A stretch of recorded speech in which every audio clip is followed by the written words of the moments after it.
close everything, and I will again start from the scratch. So I will ask for Sage 9.1 cell. Let me open that. And then I will give, first I'm changing my directory. So that's a directory in which I'm going to open. So that is again Sage -n and then Jupyter. Let me open.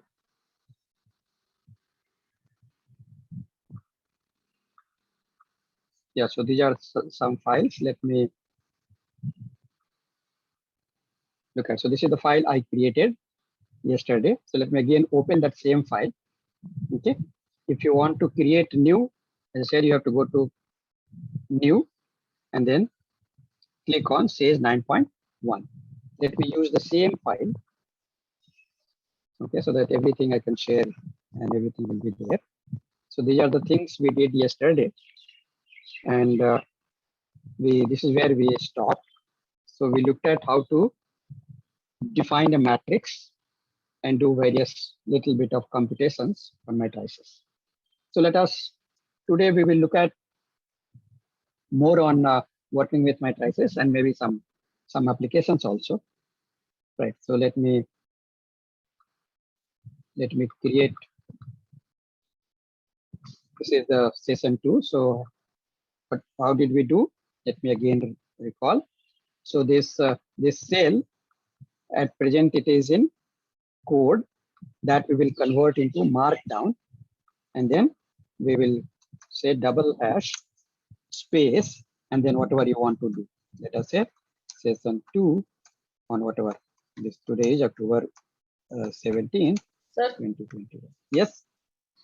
Can you please tell me once again that how should I go for a free trial of Sage? Okay, so from where I have to go? Yeah, so go to this sagemath.org, sagemath.org, right? And in that, come down and click on this Sage Math cell. Click on Sage Math cell. Then this is the cell you will see. Is that clear, Rupali? Have you Yes. got it? Okay. Now, Yes. So since she asked this question, and since I went to this sagemath.org website, let me also show you some of the documents that are there so that it will. In fact, yeah, so yesterday itself I wanted to tell. So if you click on documentation, let me click, then you have various tutorials in English and various other languages. Come down to this PDF. Now here you see there are lots of help document in terms of PDF, which you can download. So for example, algebras is there, arithmetic group, arithmetic curves, asymptotic calculus, coding theory, combinatorics, right? Graphs, for example, this graphs is graph theory package. Okay, so let me click on that.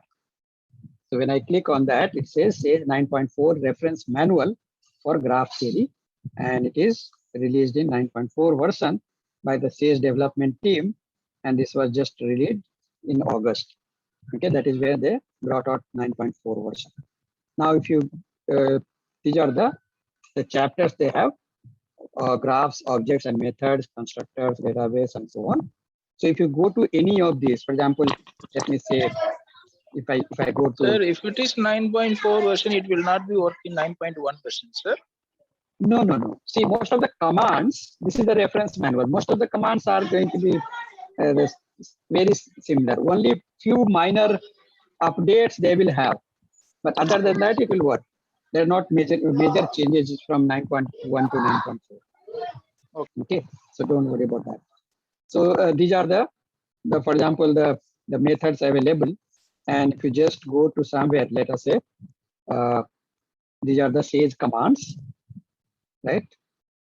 Let us say, for example, this says that you can create a graph with vertices 0, 1, 2, 3, up to 7. And then these are the edges. And you can plot its graph. You can find out various things about the graph. So you can just copy paste in your Sage worksheet and it will work. Okay, you can just copy paste. For example, let me just copy and come back to this, and let me paste. This is extra thing which I will delete. Now this is this has created as a dictionary, right? So 0, 1, 2, 3, 4 up. So there are 8 vertices, and these are the edges. For example, there is an edge from vertex 0 to 1 to 4 to 5, and so on. Right? Let me again go back, and we see that it creates a graph of D. So I can say graph D, and they can say, I think, G dot plot, I suppose. G dot plot. This is the graph. Okay. This is undirected graph it has created. Of course, you can reduce the figure size, etc. So all the, I mean, you can see 1219 pages of manual. So lots of methods and concepts which you do in graph theory are already here. Okay. Of course, once you know a little bit about this and Python, you can do various other computations which are not here. Okay. So similarly, the other help documents, anything you can look at and then just go through with whatever you are interested in, whether you're interested in numericals or plotting 3D or Riemannian geometry, tensor free modules, graph size, or game theory is also there. There are so many things. Okay, and of course, one can create many other things also. Okay, so this is about the inbuilt help document which you have. And of course, the similar thing it will show when you ask for help using question mark that we did yesterday. Right. So let me look at. So first, yesterday we looked at how to define a matrix. We also defined a vector. So let us start with again defining some vector. So the easiest way to define a vector is V, and then I will say vector, and you can mention the domain from which the entries are taken, and in the square bracket as a list you give the entry. So for example, I can say 3 comma minus 2 comma 1. So that's a vector in let us say Q3. Okay. Similarly, another vector is, let us say, U, which is vector, and again let us say over rational field, and let us say this time it is 1 comma 5 comma 3. Now you can do various things. I can say U plus V, or I can say so let me copy this in chat message first so that you can simultaneously enter. These are the two vectors. You can have different coordinates if you want, and then I can do various computations about these vectors. So for example, I can say 2 times U minus 3 times V. That's a scalar linear combination. I can ask for example, dot product of U and V, U dot underscore product with V. This is the dot product. Of course, these are all very easy things. Similarly, you can ask for cross product, U dot cross, and then product with V. That's the cross product. This is a cross product. You can now, for example, suppose I store this cross product U into V in W. Let us say this is W, and then I can ask whether U dot product with W. We know that when you do the cross product of U and V, that is a vector which is perpendicular to the vector U and vector V. So this should be 0. Answer is correct. This is correct, right? So and other thing, like you can find norm. So for example, if I say U dot norm, and this will give me the norm of the vector. This, of course, it gives me Euclidean norm. But if I want, let us say, one norm, then you can put here 1. This is L1 norm. This is L1 norm. You can even say U dot norm, and I think I can say infinity. No, I think I'll simply say infinity. No. Oh. Yeah, this is the sup norm. This is the sup norm. So all the standard norms are there, but if you want, you can define your own also. Whatever the norm you are doing, you can very easily define. Right. So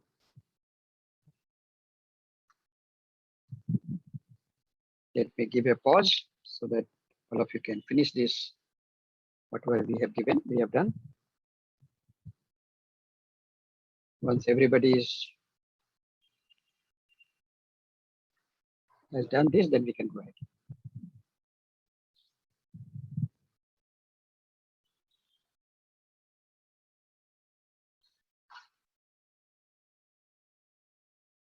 Should we go ahead?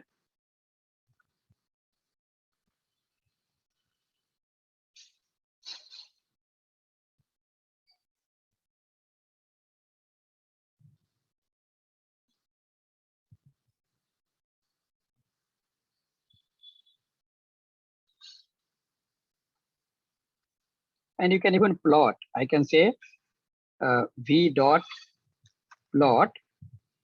It will plot the graph of the vector. You can see here, this is plotted graph of the vector V. And in that, maybe I can add, let me say plot.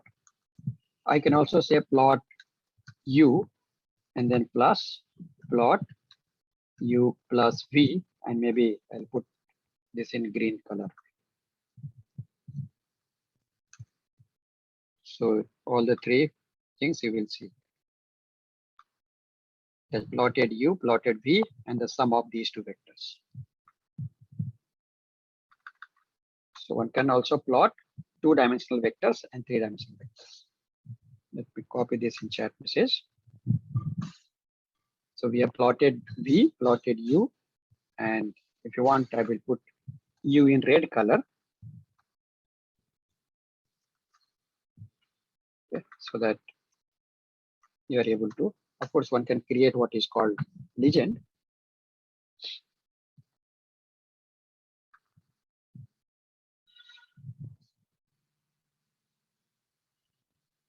So let me also store this in, let us say, I will store this in P. P is equal to this. Now let me see P dot save, and I will give some name. Let us say vector plot dot PDF. What has happened? Not supported. Yeah, this should work. Yeah, so it has saved the this graph in PNG format. Let me go back and show you whether it is there.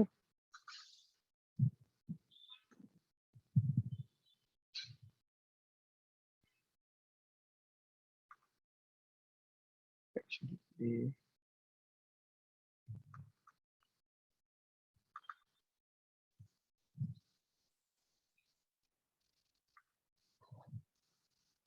somewhere it should be there. Just too many files.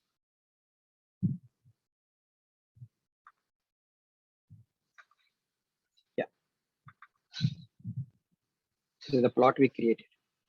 Okay, so you can save the 3D graph in PNG format. Is that clear? Because somebody had asked in Yes, the beginning how to save 3D graph. yes, Is sir. that clear? Yes, Okay. sir. Fine. Right. So let me copy this whole thing again in the chat message. This is the plotting. This is the same.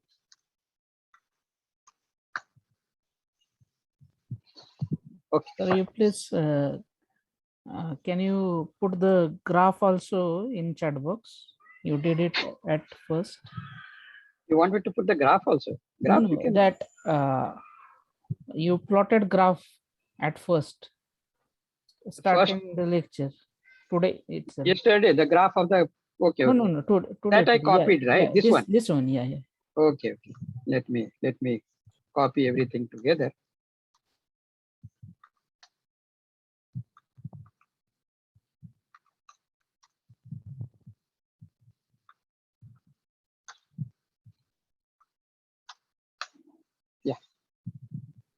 So, excuse me, sir. Yes. Sir, is it possible to convert the graph into PSTrix code so that you can use LaTeX?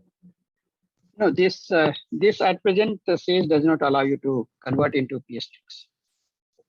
Okay. Okay. As a LaTeX code, LaTeX code, diagram it will LaTeX. convert only the LaTeX of these commands and other things, but not the graph will not get converted into PSTrix. Yeah. Okay. Yeah. Okay. Right. You can include as a image. Okay, fine. Thank you. So should we go ahead?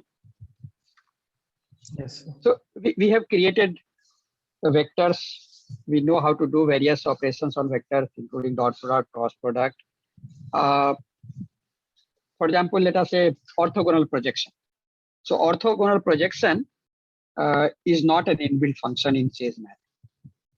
Okay. So how do we do that? We can create our own. So let me create. How do we find orthogonal projection of U onto V? So let me just do the computation first, and then we will convert into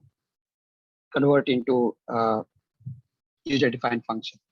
So let us say I have A, which is V dot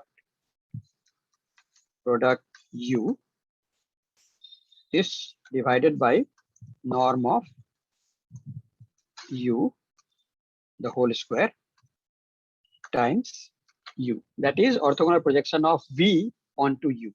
That's the formula. Right? That is the formula. Okay. So possibly you can check when you take orthogonal projection of V onto U, that will of course parallel to U.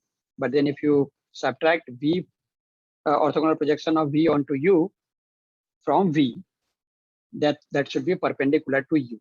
So let us just check that. So V minus A, this vector should be orthogonal to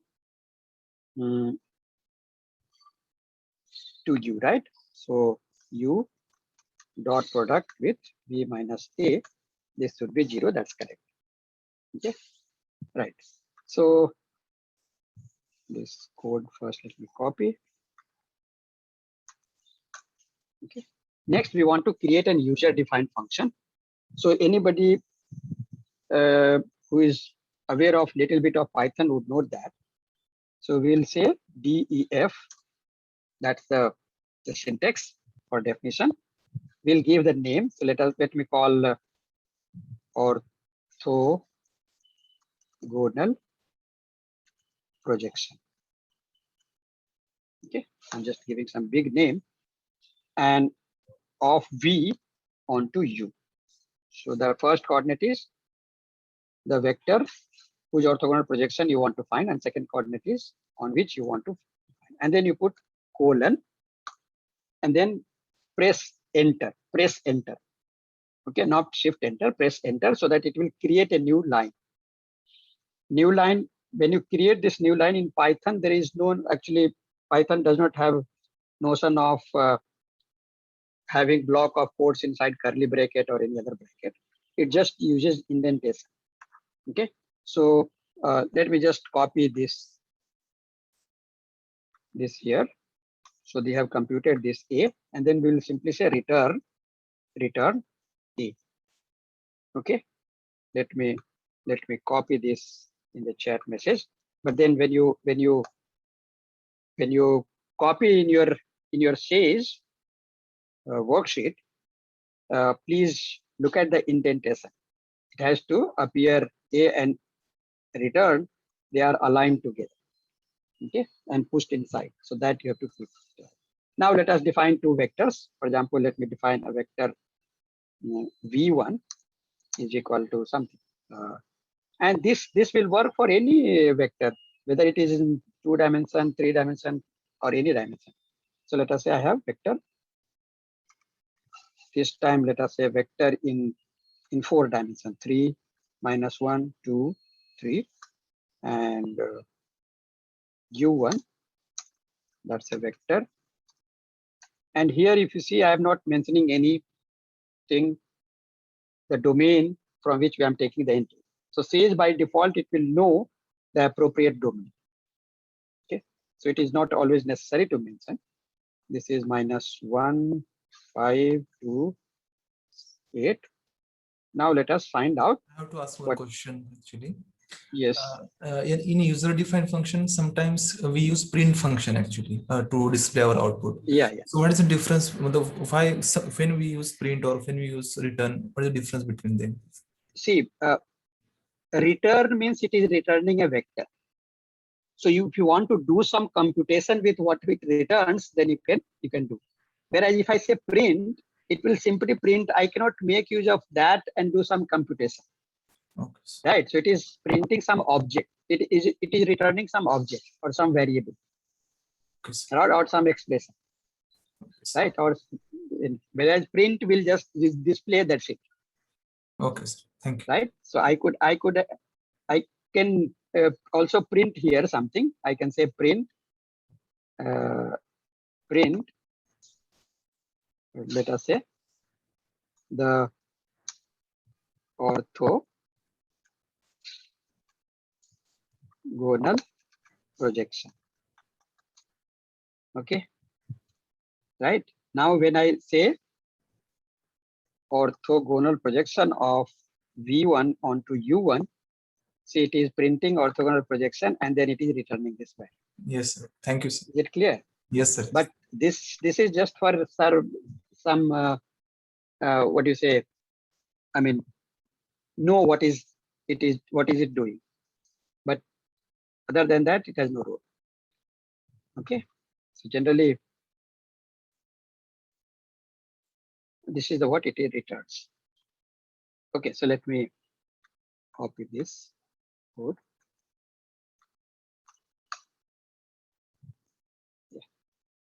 So please go ahead and execute these things.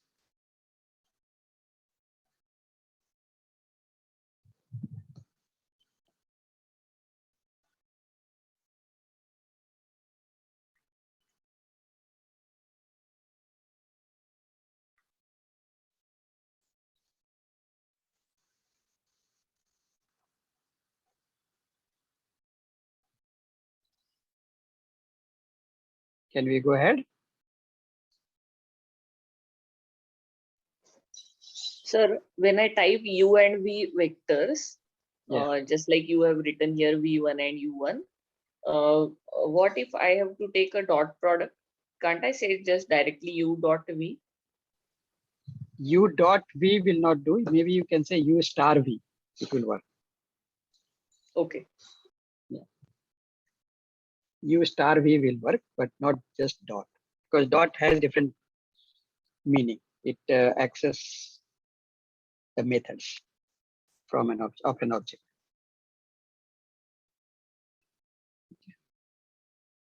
Right. Is this clear? Can we go ahead? Yes, sir. Okay, fine. So now let us look at how we can define actually a vector space, different types of vector space, and then we can define vectors. We can check various concepts regarding vectors like linearly dependent, independent, subspace spanned by some set of vectors. Maybe if you have two subspaces, how to add them, how to take intersection, all such things are possible. And then we will also create, let us say, matrices based on a vector, and then do the some of the standard computations. Okay, so let us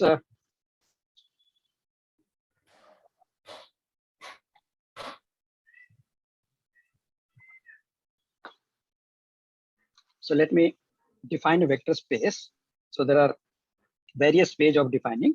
The easiest way to define is, let us say V is equal to QQ to the power 4. Then it will create a vector space of dimension 4 over rational field.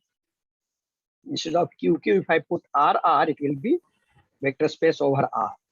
Instead of RR, if I put CC, it will be vector space over complex. Okay, that's the vector space. This is how you can create. Now, in this, let us say we want to give a vector, define a vector in this, or we can randomly generate a vector. So if I say V dot random element, then it will give me a random vector in this. It will give me a random vector. Or what we can do, we can have our own vector. So for example, we already defined some vectors. Let me say these two same vectors we will take. This is my V1. Let me call this as V2, right? And let us say I have V3, another vector. Let us say vector, which is, let us say 2, 4, 4, 11. This is my V3, V1, V2, V3. Of course, so let me copy this here. Of course, we can even check whether V1 is in capital V. The answer is true. Answer is true. Right? I mean, possibly it would have been better to write QQ here. QQ here. So that it also knows,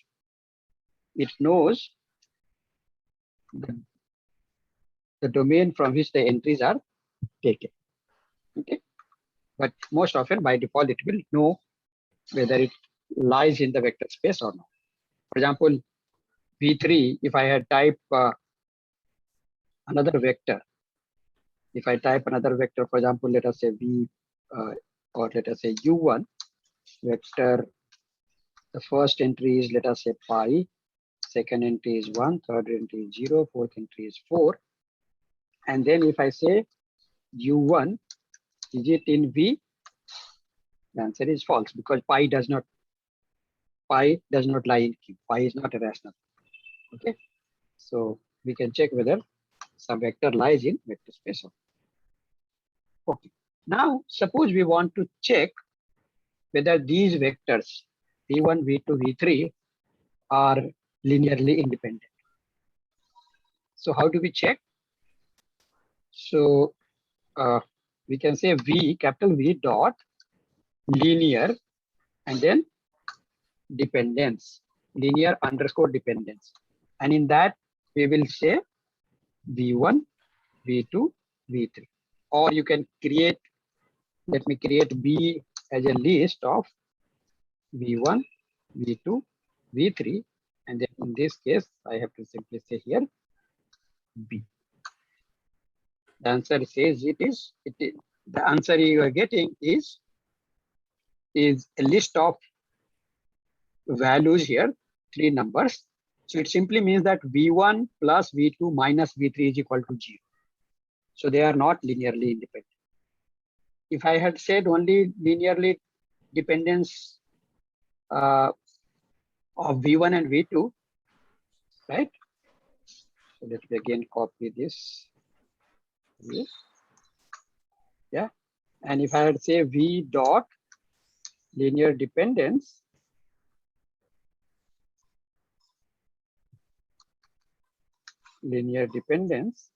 of, let us say V1 comma V2, then you will get, if they are linearly independent, then you will get empty list.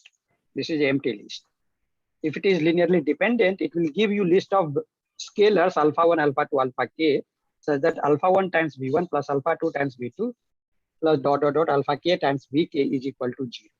So not only it tells you whether it is linearly independent or dependent, but in case it is linearly dependent, it also gives you the list of scalars which linear combination will give you 0. Okay, so that's how we can check. Okay. Let me. Is this fine? We can check whether linearly dependent. Now suppose we just now saw that V1, V2, V3 are not linearly independent. So if I want to create a subspace spanned by V1, V2, V3. So how do I do that? V dot subspace,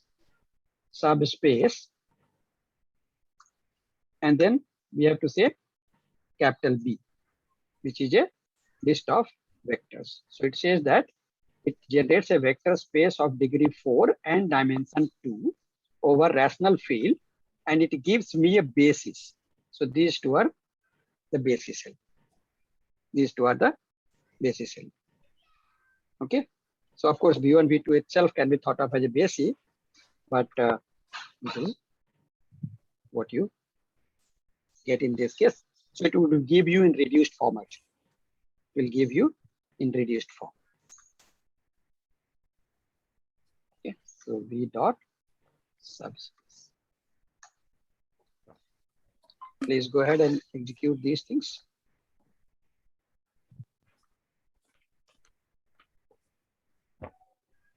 And in case I'm going fast, please do let me know.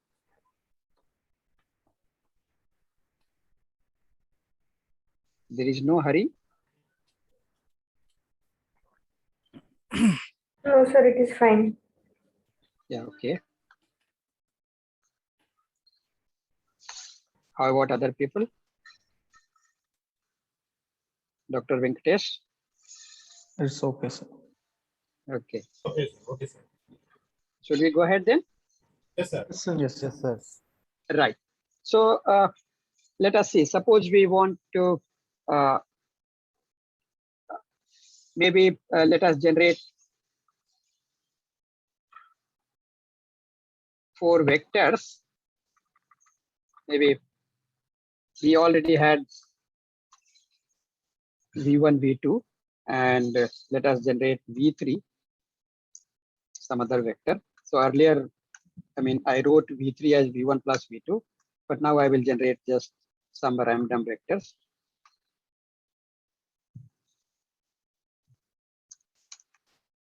V4 is equal to, we can also take the random vector also.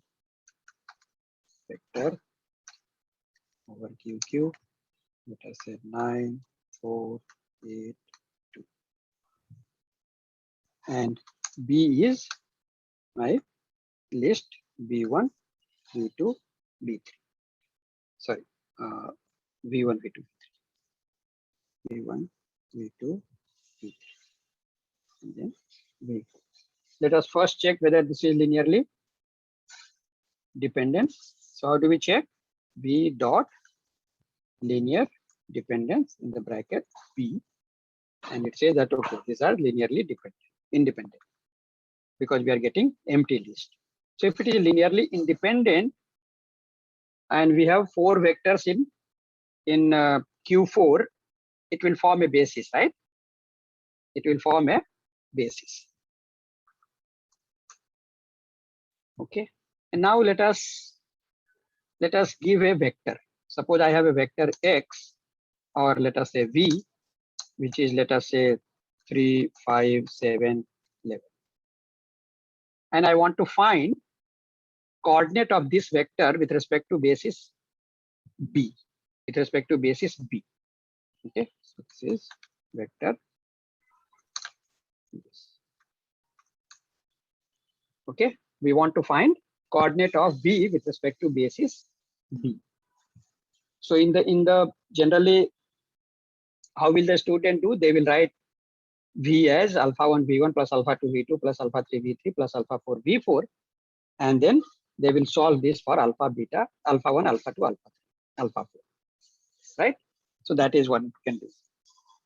But that Also, so that is same as saying solving this system of linear equation v alpha 1 v1 plus alpha 2 v2 plus alpha 3 v3 is equal to v amounts to solving equation ax equal to, let us say, b, where x is alpha 1 alpha 2 alpha 3 alpha 4 and a is the column matrix v1 v2 v3 v4 and the right hand side is the column matrix v.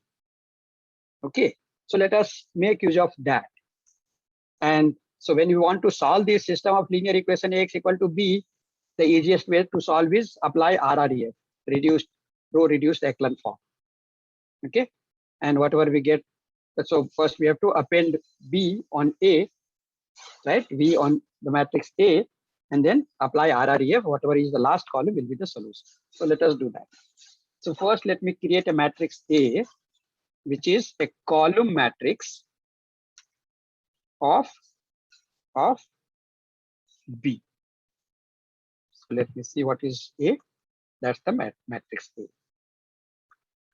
So I don't know how much I have copied up to this. So this vector V, and then A is the column matrix we have created. Now what we are going to do, we will say A dot augment V, and I will also say subdivide is equal to true, right? So that you can see here, this is augmented matrix. V has been augmented. So let me store this in A1, right? So that's my A1. Okay, so let me copy this for you.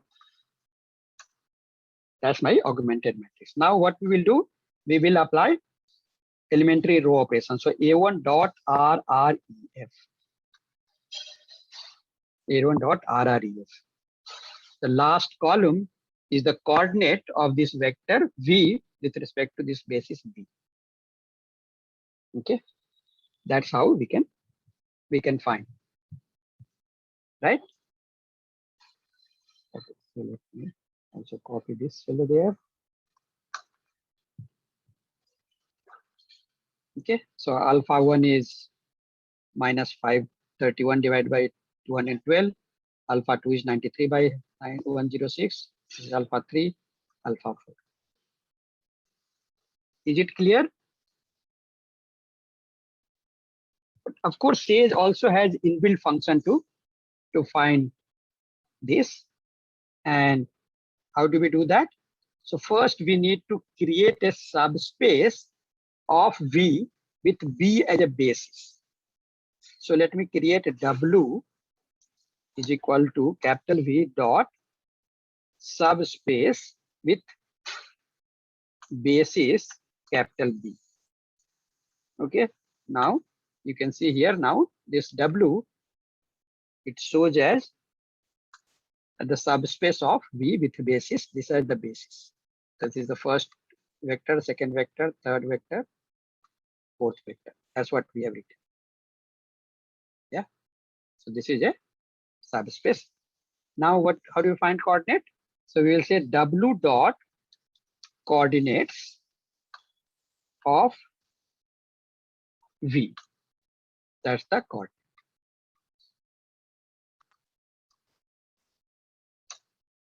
That's the coordinates. Now you can see here, we got the same thing as we did using RREF. So actually RREF is one of the most powerful computational tool in linear algebra, especially when you're working with vector spaces of Rn, vector space of Rn and things like that. Of course, any finite dimensional can always be thought of as isomorphic to Rn and do the finding the coordinates, etc. can be done. So it is very powerful.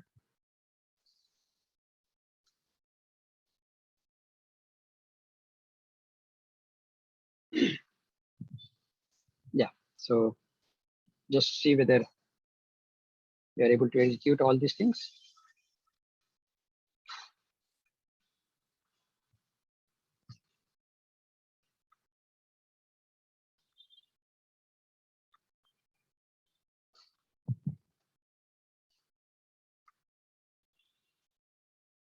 Can we go ahead?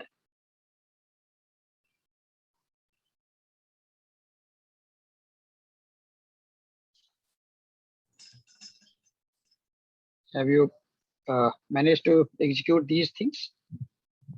Yes, sir.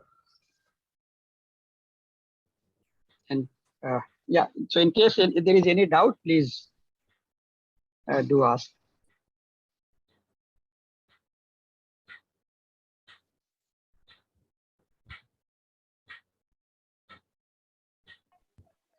Sir, excuse me, sir.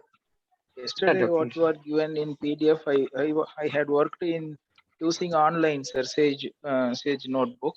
But Correct. while I installed, now I installed 9.1 version Sage, Mhm.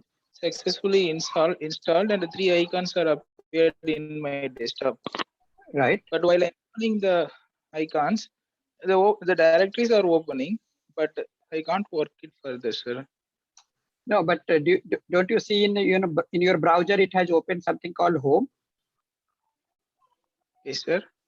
Do you see has it opened a browser, web browser? Yes, sir. Which one you have opened? Says Math Notebook icon? Sage Math 9.1 notebook.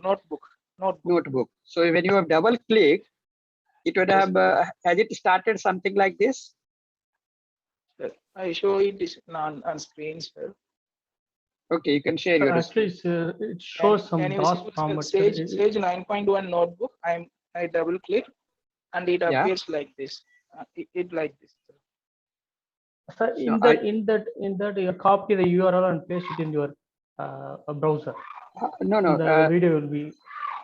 Okay, so the sometimes The system denied access to specified the file.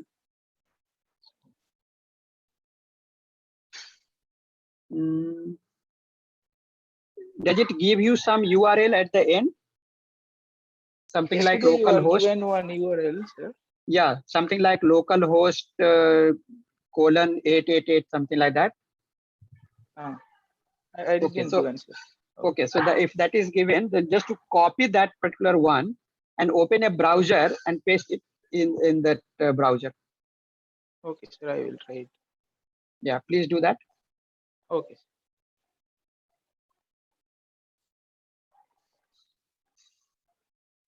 Have you done?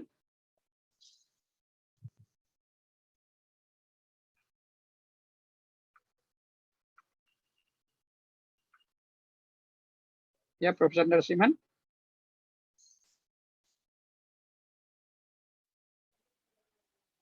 Have you managed to open? No, sir. I will learn and learn later, sir. I No. listen your class now. Okay. No, if you are able to open, then it will be much better, no? Because you can do. Yes, sir. But I don't know what URL I have to paste now. No, sir. Yesterday you were given one algebra ALG like that one URL. I pasted it, but it's not opening. No, is it possible for you to share your screen?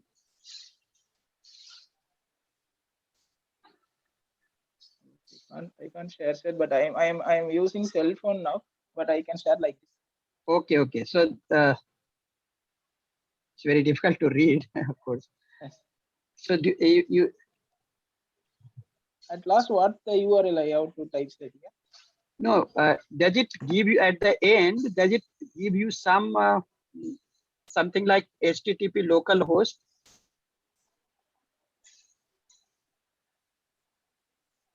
See, it will be something like this somewhere. Let me show you. Something like this. Do you see something like this? Somewhere? Sir, below that, to access the notebook, open this file in browser below that, or copy and paste one of these URLs. So this URL you can just that copy will work paste for it. me, sir. Yeah, that works. Okay, sir. I copy your URL and I will. Not my URL, you copy your URL. Okay. Right. So this URL or the other one should work. Okay, then it will get started. Sometimes in the beginning, Many times it is unable to know exact location of the browser. Okay, fine. So we have managed to find the coordinates of a vector with respect to a given basis, right? So yeah, if you have generated two subspaces, you can add two subspaces, you can take intersection, all these things you can do. So for example, let us say I have this problem. The problem is this: complete this to a basis of Q4, right? There are two vectors which are given to us. We want to complete this to a basis. We know that any linearly independent set of vectors can be completed to a basis in case we are in finite dimensional vector space. So how do we solve this problem? So theoretically, I mean, this is one of the theorem in any book, right? So what do? We take the subspace spanned by this and take any vector which is outside this span, put it in this, and then check whether that dimension is the dimension of the vector space. If it is not, then take the linear span of this, find something outside, keep on doing. So theoretically, it is very nice. You can do. But if you ask, let us say, if I give you 10-dimensional subspace, give you some 5 vectors, and then ask you to do, it will be a lot of work. First of all, finding subspace itself will be a tedious job, right? Of course, many times some random vector may work, but what if it doesn't work? So one way to do is, again, we can make use of this RREF. So let us define these two as a vectors. Okay, so let me define, let me say U1 is equal to, I'll copy this for you, QQ, and this is the first vector, and then U2 to be vector again over QQ, and you can keep round bracket also. This is the second vector. Now I want to complete this to a basis of QQ4.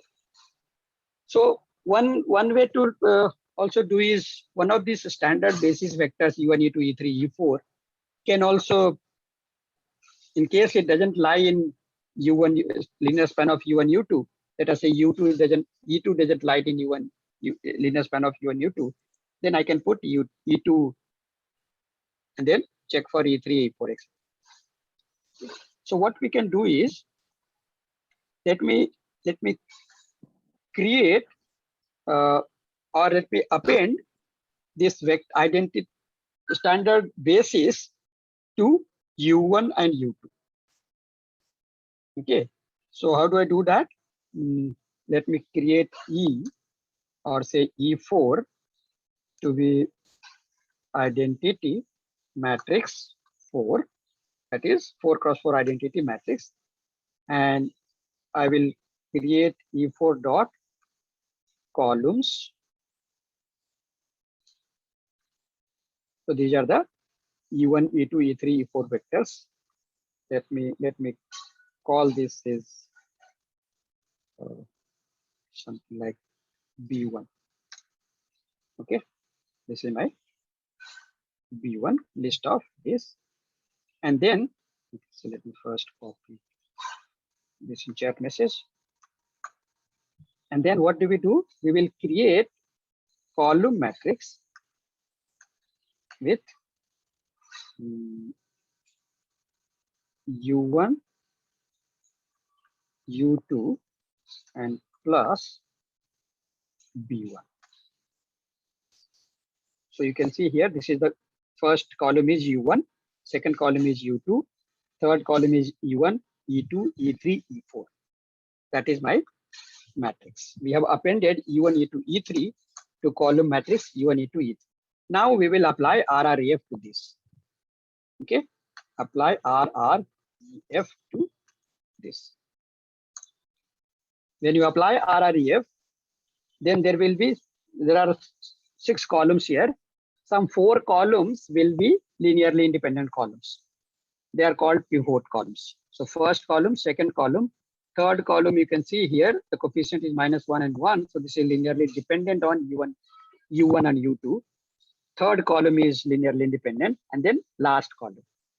So therefore, the basis, the completed basis will be U1, U2, and then E2, and then E5, E4, E2 and E4. That is how you can complete any linearly independent set to a basis. Okay, so this again you can see here. In order to solve this problem, we can apply RRE, row reduced echelon form. Everything is copied. Is this clear to everybody?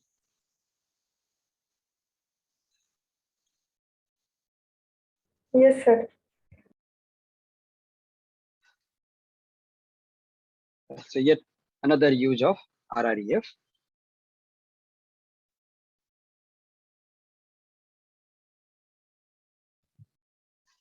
Okay, next, let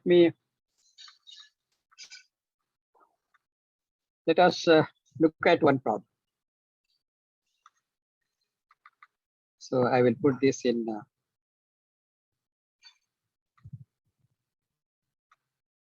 a section. So we can define linear transformations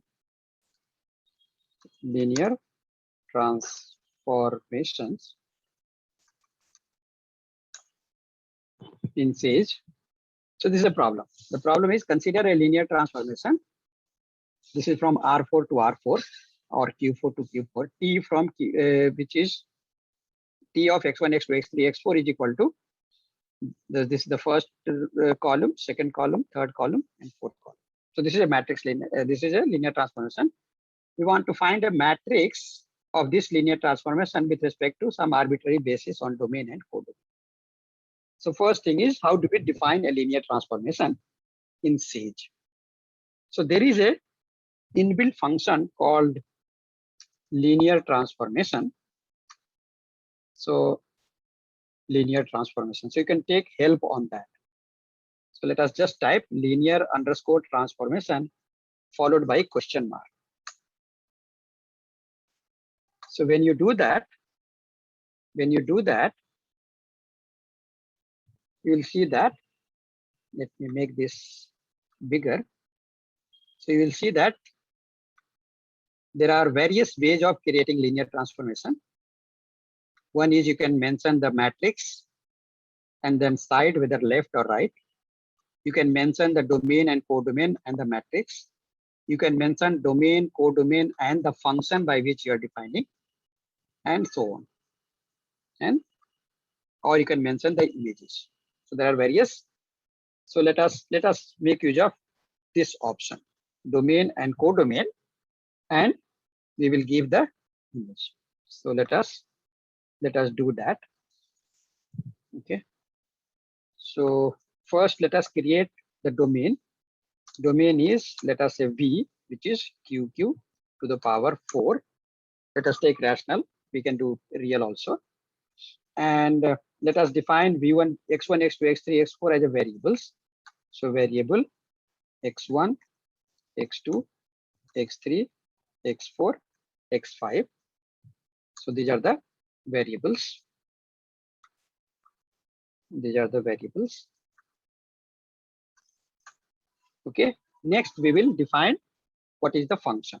So let me call f of X1, X2. No, we wanted only X4 up to X4. It doesn't matter. So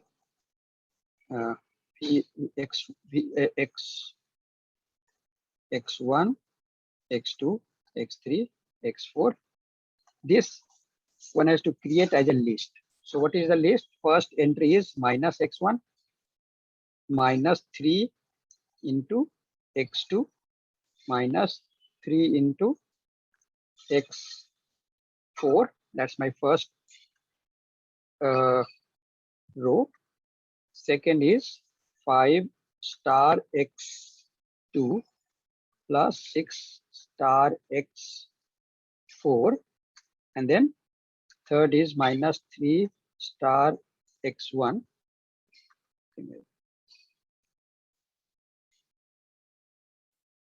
I did not get. Let me just see whether I can copy paste. Yeah, it works. So I'll put here star, this star here.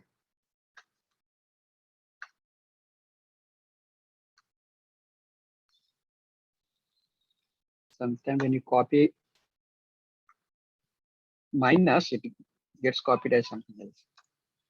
Okay, so there is some problem. There is minus Minus minus 3x, 3 Last star one, yeah, x2, correct. Very, last very one. good. Yes, correct.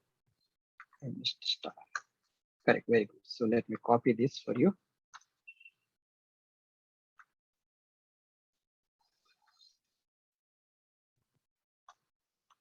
Yeah, so this has created a function. Now we will say T is a linear transformation. So T is equal to linear transformation from V to V and with function F, with F as a function.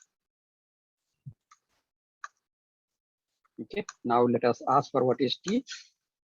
T is a vector space morphism represented by the matrix this. This is the matrix with respect to standard basis. Of course, this will be not in, this will be actually the column wise.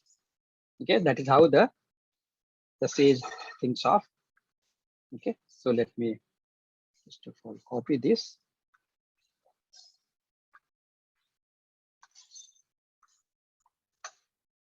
Okay, now if I want to find, let us say, the image of something, for example, let us say I have some vector V, which is vector over QQ.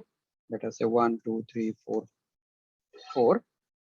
And we want to find what is image of this. So I can say T of V, T give me, that's the image. That's the image of. Okay.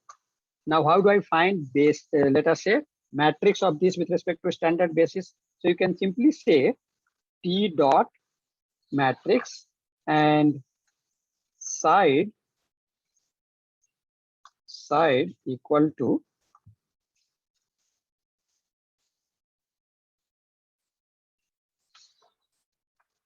right. Side is equal to right. Okay. So by Sage by default creates side left. So we see when we write linear transformation, sometimes, especially in old style, they used to write some x times the matrix. Right? X will be row vector and then multiplied by the column, the matrix. Whereas nowadays the standard, most of the things that we follow is Tx will be A times X. So we write X on the right. Okay, so this is the matrix with respect to standard basis.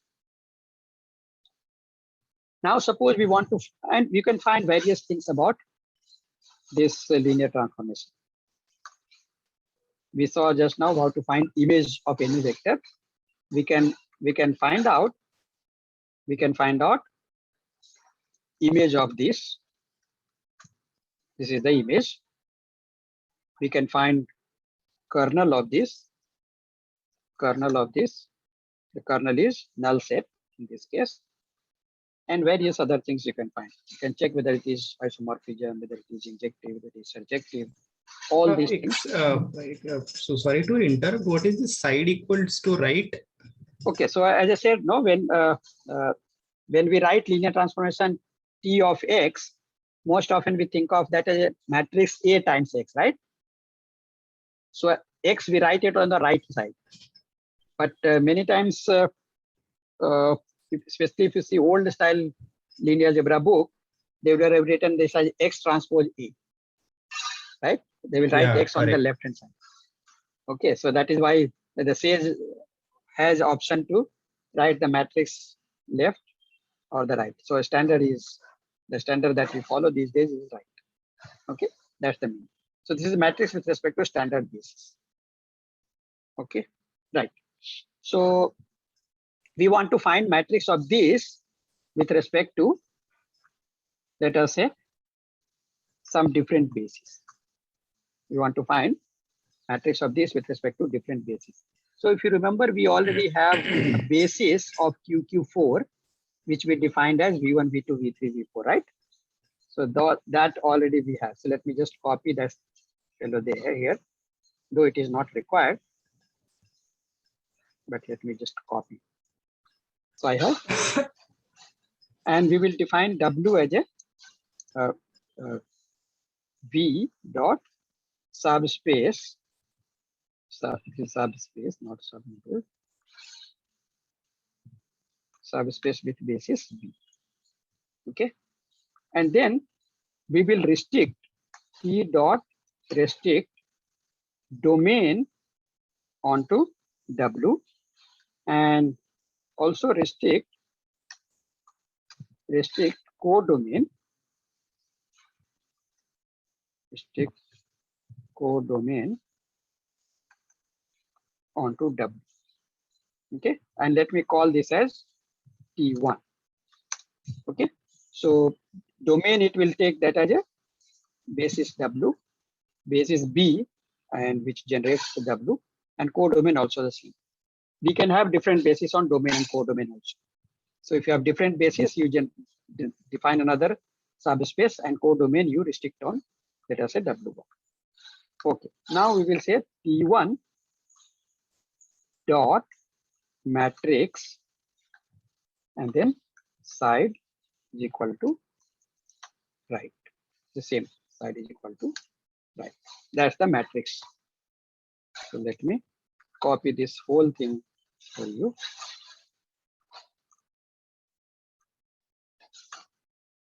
This is how we can find matrix of a linear transformation with respect to any basis. With respect to any basis. If you have different basis here, V1, V2, I mean another basis on the codomain, you can, here you can change.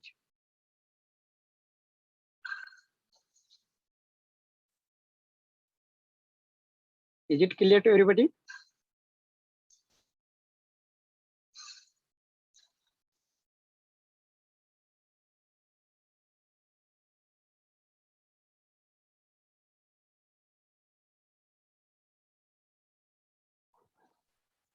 Excuse me, sir.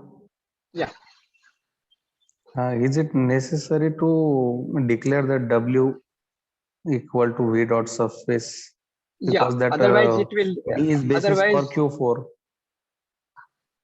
no, come again. Because that B is basis for Q4. So is Yes, it necessary to W equal to V dot subspace? So why we are writing that W equal to V dot subspace? So we are restricting. See, otherwise it will take the standard basis. Right. If I don't say, then it will think of the basis of V will be standard basis. So for example, if I say V dot basis, then this is the standard basis. Okay. But whereas I say W dot basis, now the basis which we have defined. Is it clear? Okay, sir. Right. Yes, yes. Fine, very good. Any other question? Any other question? Okay. So we how can would, use two different bases, right? yeah, we can use two different bases.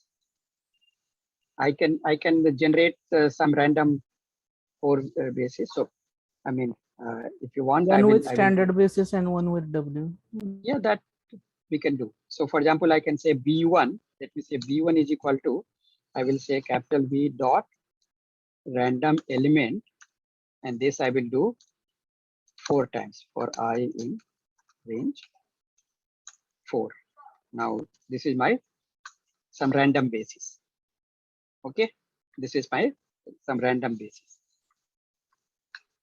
And then let me define W1 to be, let me just copy this whole thing.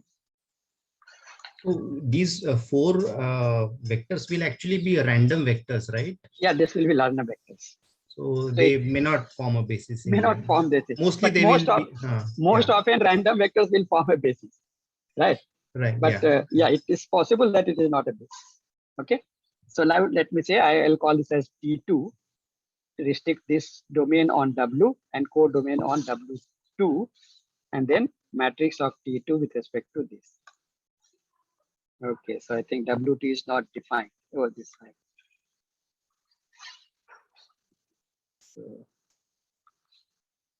yeah, now you can see that this matrix has changed. Okay, let me copy. So you can have any basis on domain and any basis on codomain. Okay, yeah. So what I was asking is, when you ask this problem in your exam, how will the student solve? They will first look at T of first basis element on the domain, T of V1, write that as a coordinate with respect to basis on the codomain. Whatever the coordinates they get, they will write in the first column. Then similarly, they will find second column, third column, right? And just now we saw that the coordinate we can find using RREA. Coordinates we can find using RREA. So let us do this. Okay. So what we will do, we will write column matrix of first vector is V1, then V2, V3, V4, and with respect to this, we want to find coordinate of T of V1, then T of V2, then T of V3, and then T of V4. So that's the matrix. First column is V1, second column is V2, third column is V3. So we are finding matrix with respect to same basis on domain and codomain. And then we apply RREF to this. And you can just compare the last 4 columns will be same as what you got here. Right? So again, we can use RREF to find matrix of a linear transformation with respect to whatever basis you want. Okay. Right. So please execute this. Please execute this, and then we'll go ahead.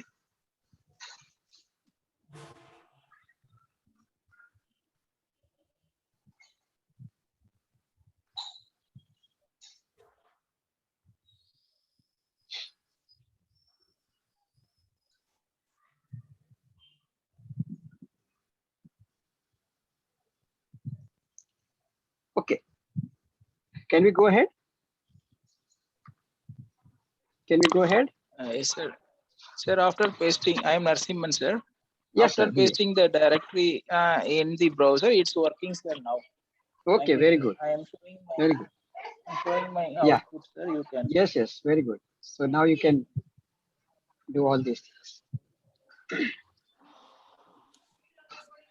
It is the output. Yes, yes, I can see it. That's nice. Okay. So you can now execute whatever we have done today. Yes, Yeah. sir. Yes, sir. Any other question? Any other question? No. Okay, so let me ask. Now we have created this linear transformation T. What are the other things that you would like to find about this linear transformation? We have found matrix, that is one. Any other thing that we would like to find out what this linear transformation? Rank nullity. We can check rank nullity theorem.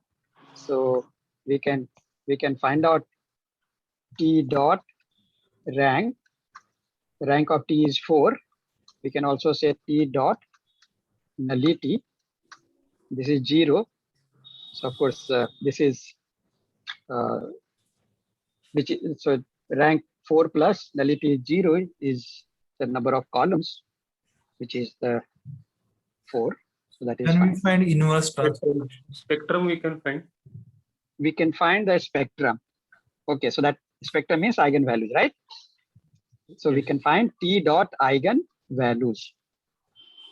T dot eigenvalues. So it says it has two eigenvalues, 2 and -1, with multiplicity 2 and 2. We can find characteristic polynomial of this. That's the characteristic polynomial you can factorize. Can we find the inverse transformation if it is bijective then? Let me say T dot inverse. Yes, it gives you inverse linear transformation. Right? Because it is bijective, so it is giving me inverse linear transformation. So when Eigenspace can we find? Yes. This is eigenvalues. This is characteristic polynomial. And you can factorize, and you can see here. And you and can when it find that. factorizes the characteristic polynomial, Yeah. does it factorize over rational numbers or At present, it is factorizing over rational. rationals? Okay. Right? Okay. So let me ask you. See, we have found characteristic eigenvalue, but eigenvalue of a linear transformation is same as eigenvalue of the matrix associated with or with respect to any basis. So, but then different. If I have different bases, you get different linear transformation, right? So should the eigenvalues be different? No, right? Because the eigenvalues is change. independent of the basis. So let us check that. So for example, when we say, let us say A, I will define A is equal to T dot matrix with respect to a standard basis. So side is equal to right. This is with respect to a standard basis. We have already done. Similarly, let us find, we defined a linear transformation T with respect to basis some B on the domain and B on the codomain. That we called as T1. So let us call this matrix as B. And then this is, let us say B, right? And this is my B. Now we know that actually this B, A and B are actually similar. They are similar matrices. Okay. So let me copy this. These two are similar matrices. One can check. Okay. But let us say A, eigenvalues of A. What are eigenvalues of A? 2, 2, -1, 1. And what are eigenvalues of B? Eigenvalues of B should also be the same. 2, 2, -1, -1. So, I mean, and you can do with any basis, right? So in this case, you will get the same eigenvalues. Of course, this is just an experiment. I can't conclude that then it is independent of the eigen basis, independent of the basis. Okay. Now let us say we want to check whether this is a diagonalizable. Is it a diagonalizable? So we can find T dot eigen space, T dot eigenspaces. And this is what it gives me. With respect to basis eigenvector 2, it tells me it has two bases. This it has two eigenvectors. First is 1, -2, 0, 1, and second one is 0, 0, 1, 0. With respect to eigenvalue -1, again it has two eigenvectors, this and this. Therefore, with respect to this, so you get an eigenspace, eigenbasis. Therefore, it is diagonalizable. Okay, you can. This linear transformation is diagonalizable. So you can even say T dot eigen, in this case, or let me say A dot eigen. Since we have defined a matrix A, we can find A eigen matrix. Okay, A dot eigen matrix. So you can see here the first one is gives you the diagonal matrix D, and these are the eigenvectors. First vector, second vector, third vector, fourth vector. Okay, so let us. So you know that it is diagonalizable, but we can define this as D comma P right? And then let me say P dot inverse into A star P, that should be the diagonal matrix. So it is diagonalizable. In fact, we can check whether A dot is diagonalizable. The answer is true. It is diagonalizable linear transformation. So you are also able to check whether it is diagonalizable or not, and we are able to diagonalize. We are able to diagonalize also.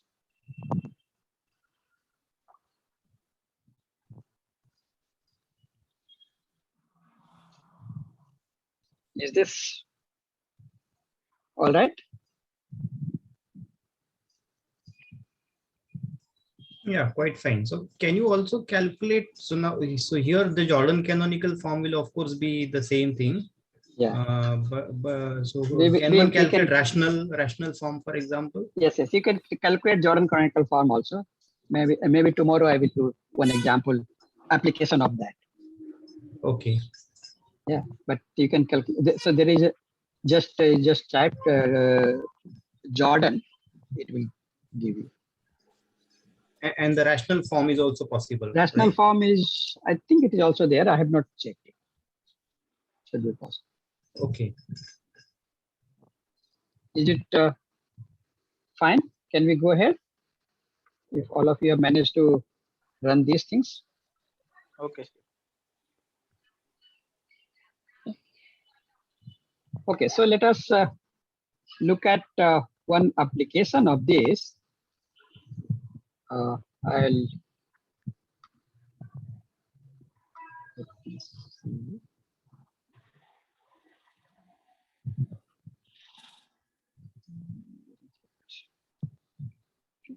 Somewhere.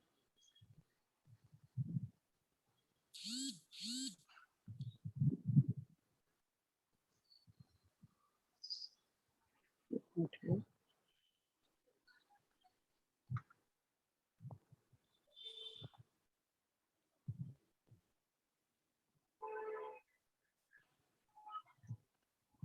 Okay. Let me give you one application here.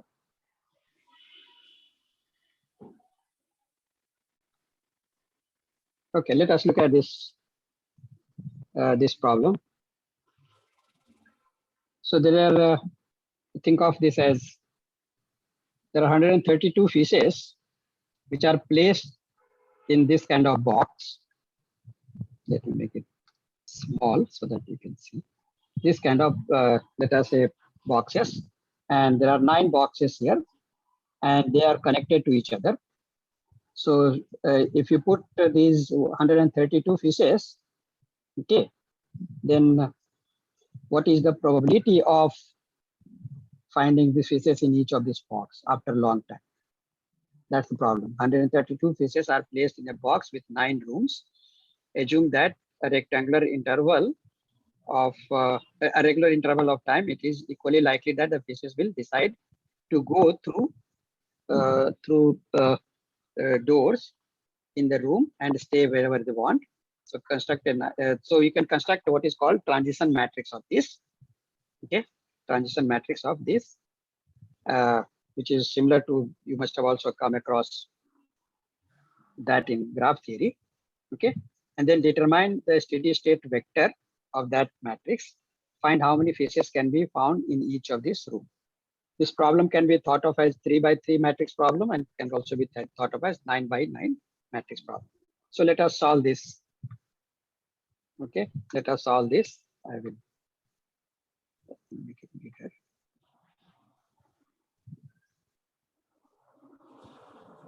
Yeah. Okay, so here the transition matrix of this is how it will look like.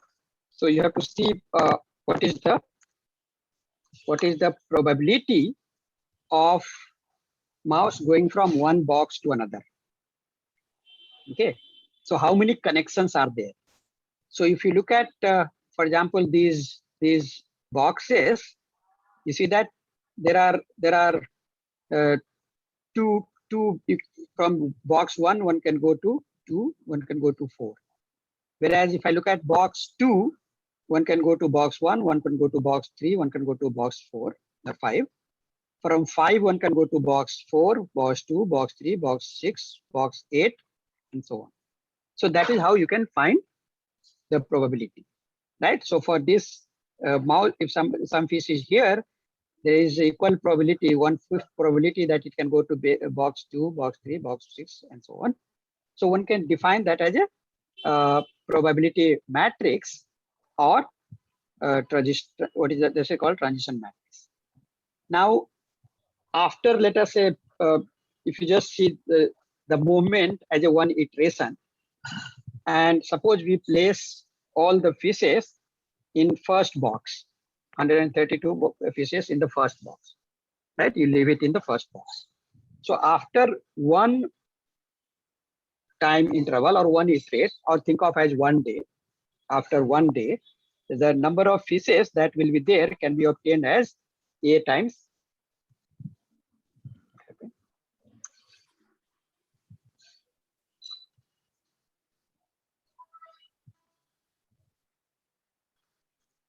Yeah. So there will be 44 in the first box, 44 in second box, fourth box will have 44. So this is after 1 day. After 2 days, how do you find out? So again, you have to multiply by A square. A. So that means you multiply by A square, right? So that's what you get. After 3 days, so you have to I think first let me copy this so that you can also do this experiment. Of course, this will be quite big, right? So after 2 days, this is what. After 3 days, this is what you will get. After, let us say, 100 days, this is what you are going to get. Okay, so let me make into dot n. So you can see here that there are 12 in first box, 16 in second, 12 in third, and so on. After 1000 iterations, again, you can see here, this number is fixed. So that is what is called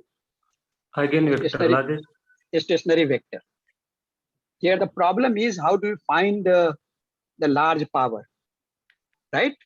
And in general, this could be very, very big matrix. Instead of 9 boxes, I could have 900 boxes. Then we will be dealing with 900 by 900 matrix, which is impossible to kind of find power. And that is where the diagonalization comes into picture, right? So that is the use of diagonalization. And finding eigenvalue, eigenvector is also not very easy task. Analytically, for large matrix, you just cannot find. You have to find it numerically. So that's where numerical analysis comes into picture, right? Right. Is this clear to everybody?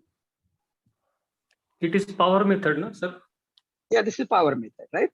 Yes. I mean, one can find eigenvalues using power method, or there are other methods also, the inverse power method, but one can find it using a power method. Okay, so this is an application of diagonalization.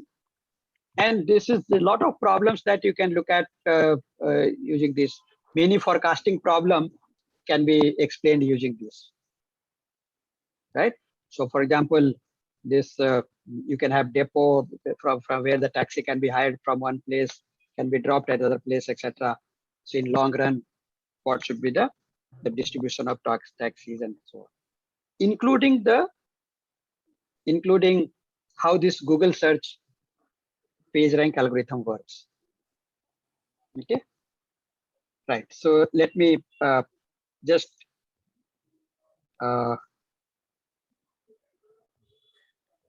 I think I had that example, but anyway, I think it should be here. Let me take that. I'll just take another. If it is not an issue, I can explain that Google PageRank algorithm, or if you want, we can do it later. So as it is up to you. Should we do that now, or we can do it later, tomorrow?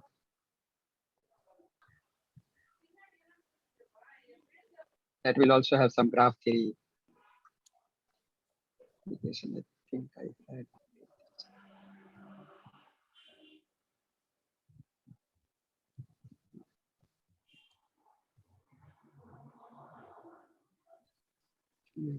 It's the same.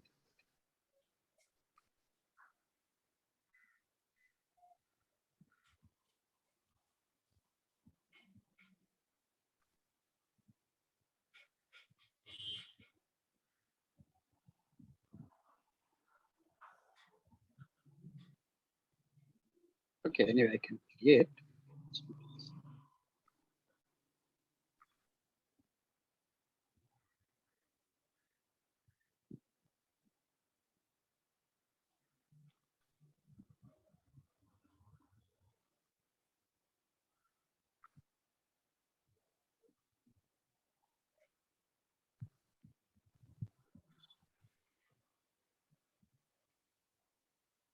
Okay. So let us look at that. This is what we did just now. Yeah.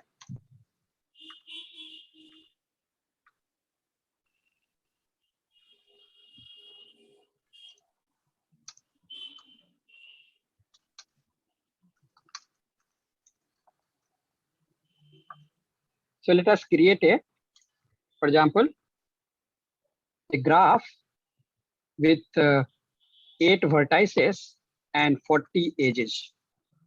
This is a digraph is a package there from which you can create a random directed graph. Okay, let me copy this here.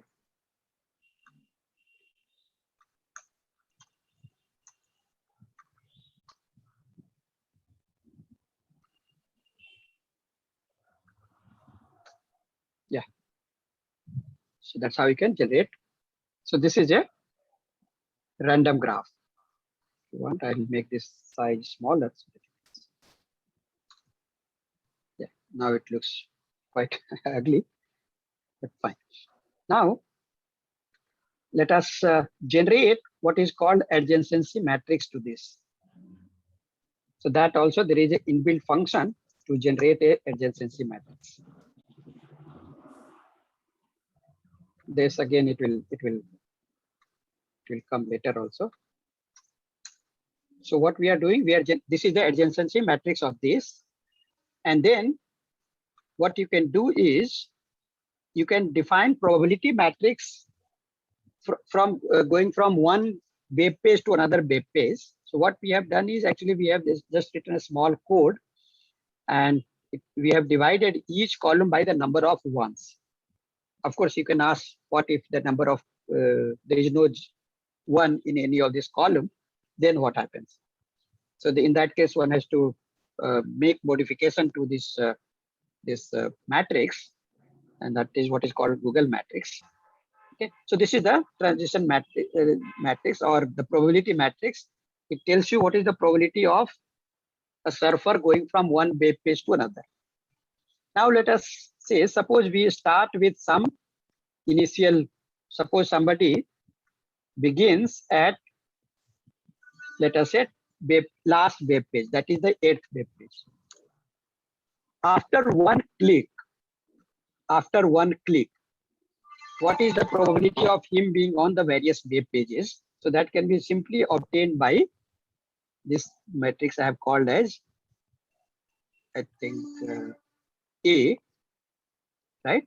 So let me say A star B naught. So this is 1/6 probability that he will be in page 1, 1/6 in 2, and so on. After two clicks, so this will be A square into V naught, and after 3 clicks, AQ V naught.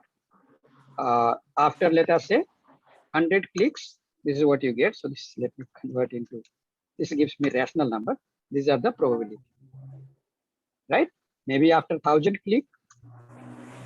So these are the probability. Now you can see here, what is the highest probability? Highest probability is the last web page. So this web page will appear on the first. That is the first rank is 1. Followed by the next best, which is this. This is the third one.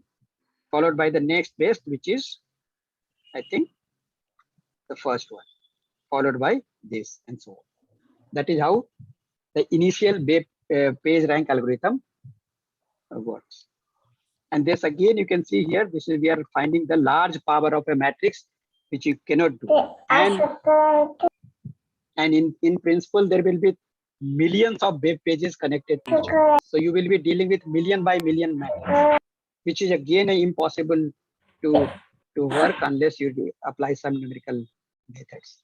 Finding eigenvalues or diagonalizing this million by million matrix is impossible. Okay, right. So this is another application of diagonalizability of a matrix. Fine. So I think let me copy all these things. This up to here we copied, and then you have this initial vector.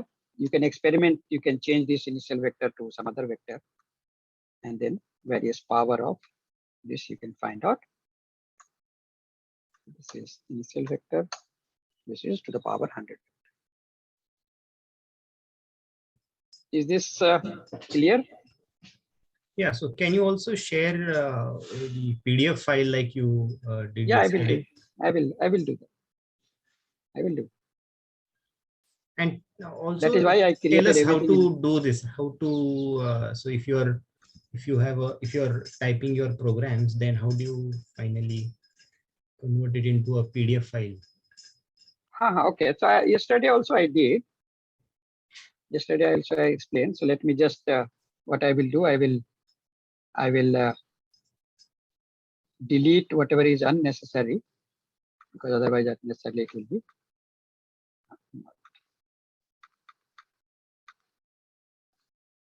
Okay, so this is what we did today. Let me delete this part. There are a lot of blank spaces.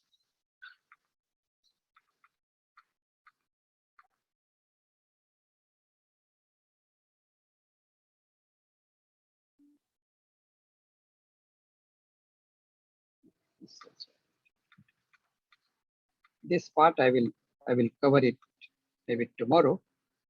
So I will delete at present these things. I will delete. Oh.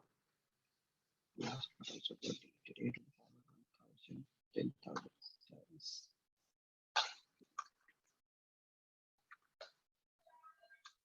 Okay, now let me go to file, go to download as, and then we will say via PDF.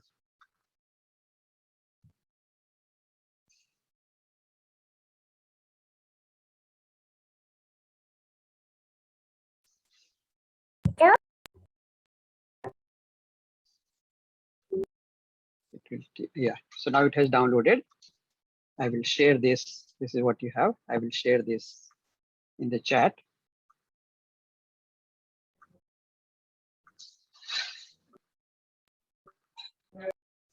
So that all of you can download. Yeah.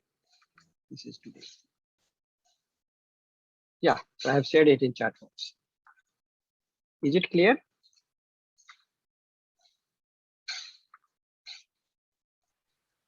Yes. Okay, so let me stop. Sorry, I extended a little bit because I just wanted to complete that Google PageRank, because that's just an application of diagonalizability. So somebody is saying not received in chat box. Is it the case? Ganesh, can you see it in chat box? Yes, sir. No, you're on mute. It is in chat box. It is there. Yeah, sir. it is there in the chat box, but probably maybe one can. Yes, we are able to. Yes, we are able to download. But some Okay. few of you are saying that we are unable to download. No, Ganesh, no. can you share with other people then? In that case, those who Yes, are- yes, I can do that. Are you able to download first of all? You Ganesh? Yes, yes, I'm able to download it. Okay, fine.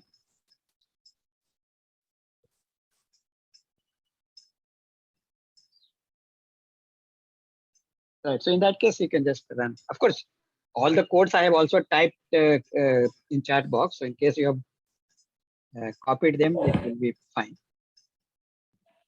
Okay. So if you have any question, please.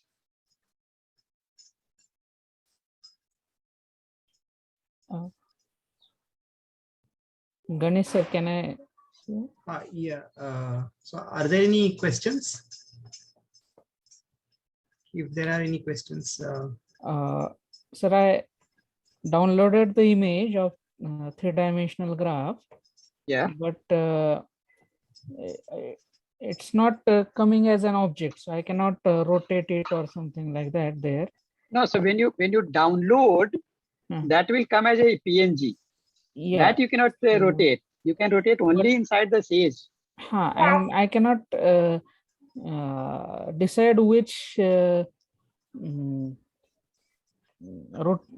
which view I can see. That is also there. So it is little bit restricted three-dimensional thing. So so see, what there one has to do is in that case, because when you plot, there is a function called show, and there you can mention camera angle and all these things. Okay.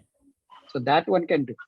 Okay. Yeah, so, but I will all those try, things sir. has to be done in Sage only. Okay, I will try, sir, because it will really help for students who is learning calculus of several variables. Yes, yes. To Correct. understand how all these things looks. Yeah, yeah. You can look at those calculus videos on my website. So I have also covered little bit of multivariable calculus there. Okay, okay. So if it is able to download properly, then we can share that to students also. Yes, yes. Right. Thank you. Sir, I have one question. Yes, sir. Please go ahead. Page ranking algorithm or the problem, that cheese problem we have discussed, that A raised to n operating on V0, that may not converge in some cases, because that generally converges to eigenvector corresponding to largest eigenvalue. Yeah, yeah. So you need what is called that the matrix should be regular.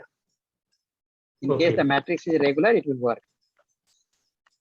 Right. So not for anything, but for the network problem, the associated transition matrix will be regular. Actually, one can check that. Okay, thank you, sir. Yeah, and that is where but in want of time I did not cover, but Google takes care of those things by adding some kind of average matrix, where thinking that all the web pages are connected to each other, and that is what is called Google matrix. Where you take some kind of convex linear combination of this matrix and the matrix which is already connected to each other. But it's possible that from some web page you cannot go to another web page. You get stuck, or it is possible that you get there is a looping between two web pages. So all those things are taken care of. If you want, you can look into the original paper of Larry Page and Sergey Brin when they designed this algorithm. So just a comment. So there is a book by there are 3 authors, I think. The title of the book is Google PageRank and Beyond. Yeah, correct. It's a very informative book.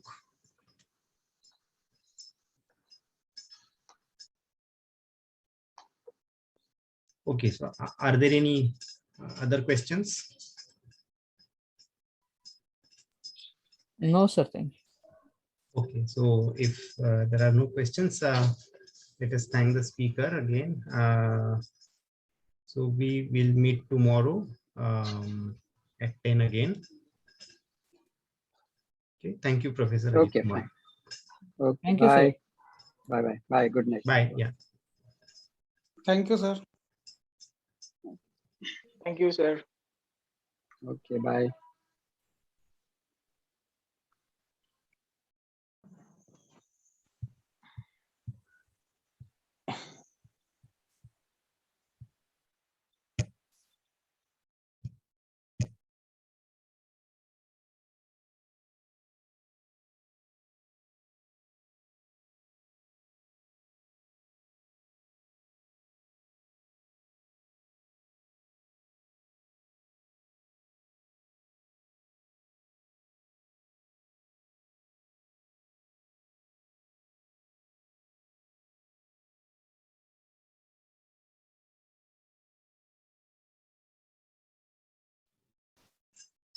Rahul, are you there?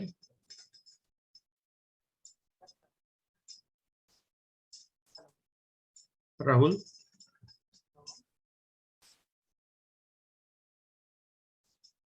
हा, सो recording stop करू शकतोस तू आता.